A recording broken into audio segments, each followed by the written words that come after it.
Before a Boulder County homeowner saw his home threatened by a wildfire, he was threatened by an insurance company that was going to drop him if he did not do fire mitigation around his home.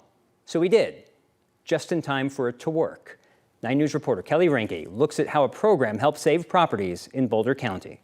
It's like it's a miracle, but it's not a miracle. Each decision brings an outcome. This is where our mitigation efforts paid off. Nick Schneider chose to minimize the threat of wildfire around his home in Boulder County. The burned area is the entire perimeter of the house. Wildfire mitigation helped push the Stone Canyon fire down a different path. It reached a region where we had cut down all kinds of bushes, mowed down grasses.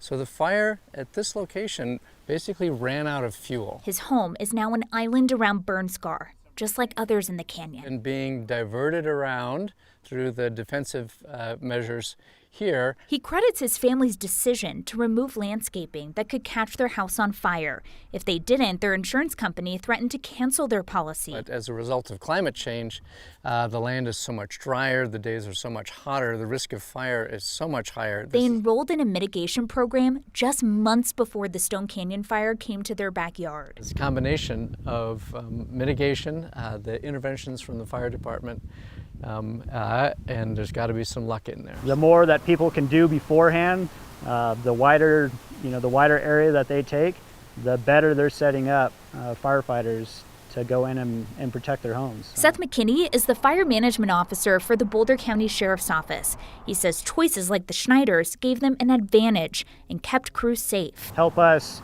go in and be able to feel confident and comfortable making a stand. Several homes in this canyon were feet from disaster. Other families lost everything. It was very hard with the neighbors that we know well. Nick feels lucky to have his home. He hopes his decision will inspire others to make the same. This is a real message that the mitigation has mattered. So the Schneiders went through Boulder's program called Wildfire Partners to do the mitigation work. The organization said in this wildfire area, 18 homes have participated in the program and 9 of those survived. Marshall. I mean, this doesn't cover all the costs, so this just helps in some way, I take it. Yes, so Boulder County does provide some financial assistance, but not a lot of it. But he says, looking back on it, it was well worth it because it's easier to look at that than to come back to no home at all. I remember being taught 30 feet of defensible space. I wonder if that's getting bigger now with the fires that we're seeing. Who knows, maybe. Yeah, thanks, Kelly.